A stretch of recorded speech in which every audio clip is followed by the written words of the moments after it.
Ever wondered why there seems to be a pervasive sense of demoralization in society? Let's explore this unsettling question. Demoralization is a state of feeling disheartened, often characterized by a lack of hope or courage. It's like a cloud of gloom that hangs over society, visible in the form of disillusionment, apathy, and even despair. It's a complex issue, one that requires a deeper understanding of the societal structures and dynamics at play. This brings us to an intriguing concept introduced by Andrew Tate, the Matrix. Societal demoralization is not just about feeling down. It's a collective state of mind. It's a phenomenon where a significant chunk of the population feels a sense of despair or disillusionment, a feeling that things are not just bad but are likely to remain that way. At its core, societal demoralization is about a loss of faith and hope. It's about the collective feeling that the future is bleak, that progress is stalled, and that the systems and institutions that should be helping us are instead failing us. This sense of demoralization impacts individuals and the society at large in profound ways. On an individual level, it can lead to feelings of apathy, depression, and even a loss of will to engage with the world.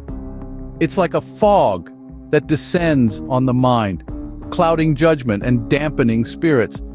This can severely impact mental health, causing a rise in stress, anxiety, and related disorders. On a societal level, the effects can be even more devastating. When a large part of the population is demoralized, productivity drops. People become less motivated to work, to innovate, to push boundaries. The overall progress of the society slows down, and in severe cases can even come to a standstill. Societal demoralization, therefore, is a serious issue that needs to be addressed. But to do so, we first need to understand what causes it. This is where Andrew Tate's Matrix comes into play. Tate's Matrix is a conceptual framework that helps us understand the complex interplay of forces that lead to societal demoralization. It's a lens through which we can examine the societal structures and systems and understand how they contribute to this state of collective despair. So, what is this matrix, and how does it relate to societal demoralization? Well, that's a topic for our next segment. For now, remember this. Societal demoralization is not just about feeling down, it's a collective state of mind. It's a complex issue, and to better understand it, we need to delve into Andrew Tate's Matrix. Andrew Tate's Matrix is not about dodging bullets or bending spoons. Instead, this matrix is a metaphorical construct, a framework for understanding the world we live in and our place within it. In essence, Andrew Tate's Matrix is a representation of societal demoralization. It's a depiction of how our society has become a machine-like structure, where individuals are reduced to mere cogs, functioning within a system that values conformity over individuality. It's an allegory of how we have become entrapped within a grid of societal expectations, norms, and pressures, and how this entrapment is leading to a widespread sense of despondency and disillusionment. The Matrix, as Tate sees it, is a labyrinth of choices. It's a maze where every turn you take or path you choose leads to different outcomes. Some paths lead to success, happiness, and fulfillment, while others lead to failure, misery, and regret. The outcomes are not predetermined, but are the direct consequences of the choices we make. This is where the demoralization sets in. Many of us, often unknowingly, choose paths that lead to dissatisfaction and frustration. We pick careers that don't inspire us, relationships that don't fulfill us, and lifestyles that don't resonate with our inner selves. We make these choices under societal pressure or out of fear of stepping out of the norm. This leads to a life lived in monotony, a life devoid of passion, purpose, and personal growth. The Matrix, according to Tate, is not just an external construct, but also an internal one. It's not only about the societal system we live in, but also about our mindset, our beliefs, and our perceptions. It's about how we view the world and how we view ourselves within it.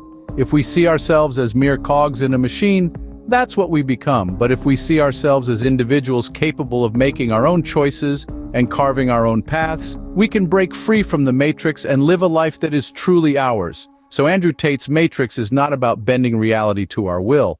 It's a metaphor for the choices we make and the consequences we bear. How does Andrew Tate's Matrix link to societal demoralization, you ask? Well, let's dive into the depths of this question. When we look at the Matrix as Andrew Tate presents it, it's not just an abstract concept, It's a construct, a system that we're all part of, whether we're aware of it or not. The Matrix in this context represents the societal norms, the rules and expectations that are ingrained in us from a young age. Now let's consider societal demoralization. This is the state where individuals or communities lose hope and enthusiasm, typically due to challenges or setbacks that seem insurmountable. When we live in a society that values certain things like wealth, status, or physical appearance over authenticity and individuality, it can lead to a feeling of discontent and disillusionment. So how do these two concepts intertwine? The Matrix, with its rigid norms and expectations, can be a significant contributor to societal demoralization. When individuals feel trapped within these norms, unable to express their true selves or achieve their personal goals, they may feel demoralized. Imagine living in a world where you're constantly told what to do, how to behave, what to aspire to, without any consideration for your individual desires or needs. That's what living in the Matrix can feel like. And when reality doesn't match the expectations set by the Matrix, it can lead to a sense of disillusionment and demoralization. Moreover, the choices that the Matrix presents us with, the red pill or the blue pill, truth or comfort, can further contribute to societal demoralization. Choosing the truth, the red pill, often involves confronting uncomfortable realities and challenging the status quo, which can be a daunting task. On the other hand, choosing comfort, the blue pill, can lead to complacency and a disconnect from reality, which can be equally demoralizing. So you see, the connection between the Matrix and societal demoralization is profound. The Matrix, in essence, is a reflection of our society's state of mind. The concept of societal demoralization and Andrew Tate's Matrix might seem complex, but they're closely intertwined. Let's break it down. Societal demoralization, in essence, is a state of hopelessness and disheartenment that permeates a society. It's a sense of disillusionment that comes from a variety of factors, including economic struggles, political unrest, or a lack of societal cohesion. It's that gut-wrenching feeling that the world is spinning out of control and there's nothing we can do about it. Now, let's move on to Andrew Tate's Matrix. This is an interesting concept that suggests we're all living in a sort of virtual reality, not dissimilar to the one depicted in the iconic film The Matrix. According to Tate, this Matrix is an illusion constructed by societal norms, expectations, and pressures. It's the invisible rules and structures that we adhere to, often without realizing it. So, how do these two concepts tie together? Well, it's simple. The Matrix, with its unseen rules and structures, can lead to societal demoralization.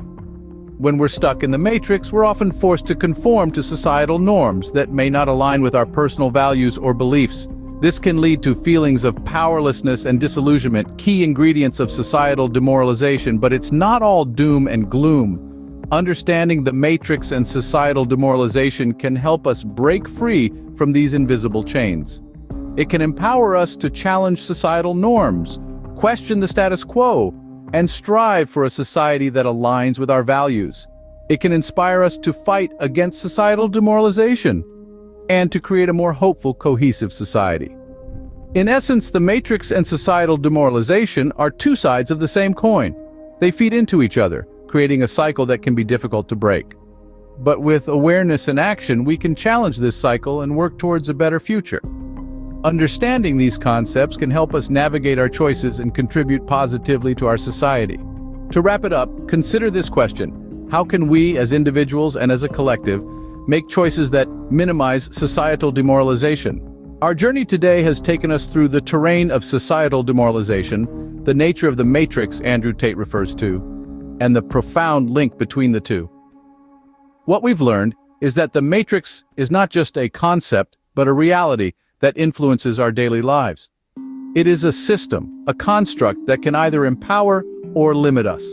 It can either uplift or demoralize society. The choice, however, lies in our hands. We can choose to be passive recipients of this Matrix, accepting the status quo and succumbing to demoralization, or we can actively engage with it, question it, challenge it, and ultimately use it as a tool for growth, for progress, for the betterment of ourselves and our society.